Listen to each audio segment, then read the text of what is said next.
Hello everyone, welcome back to another episode of Technologyglance. Today in this video, I'm going to guide you through how you can disable block screen set for profile on Imo HD. So let's get started. Firstly, open Imo HD app in your device. Then tap on your profile icon. Next tap on security and privacy. After that, scroll until you find profile privacy. Next tap on it. Then you can see the option of block screenshot for profile. Tap on it, then turn off it by tapping on it. So this is how you can disable block screenshot for profile on Imo HD.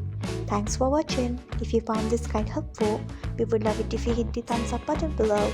We upload great new tech tutorials like this one every day, so do not forget to subscribe to our channel and hit the bell icon so that you'll never miss another update.